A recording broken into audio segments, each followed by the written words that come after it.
Hello, so for this video I'm going to be doing a pedigree on The Simpsons, and the trait that I chose was blue hair versus non-blue hair. But first, what is a pedigree?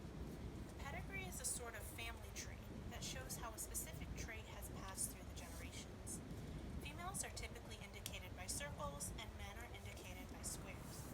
The way that I remember this is that there's an O in women, O looks like a circle, and that's how I remember it.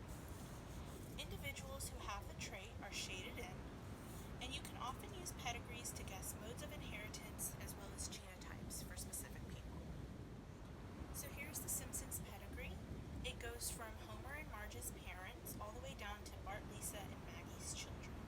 And the people who have blue hair in the pedigree are shaded in. So for the modes of inheritance, it seems that autosomal recessive as well as autosomal dominant do seem to be consistent, and here are pictures indicating possible genotypes for the both of those.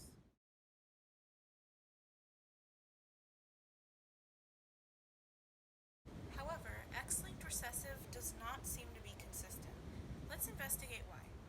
If blue hair were an X-linked recessive trait, Clancy, not having blue hair, would have one of his X chromosomes be with the dominant allele, while Jackie would have both of her X chromosomes be with the recessive allele because she has blue hair and blue hair is recessive.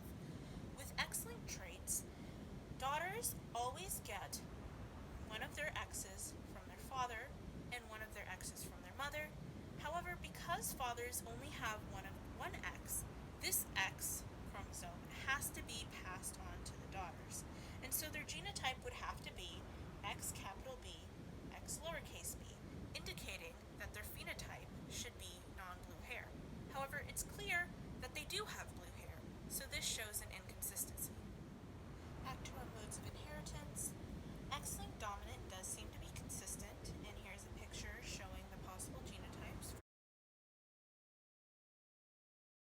However, Y-linked does not seem to be consistent. Let's see why. Y-linked traits have alleles that are only found on the Y chromosome and are only passed from father to son. However, it seems that in this case, blue hair was passed from father to daughter. If blue hair were to be a Y-linked trait, Milhouse's genotype would have to be XY with a capital B allele, and Zia's genotype would also have to be XY with a capital B allele. However, that's not possible because she is female. Zia has to have two X's because she is female, and so because of that, it is clear that this is not a Y-linked trait. In conclusion, autosomal recessive, autosomal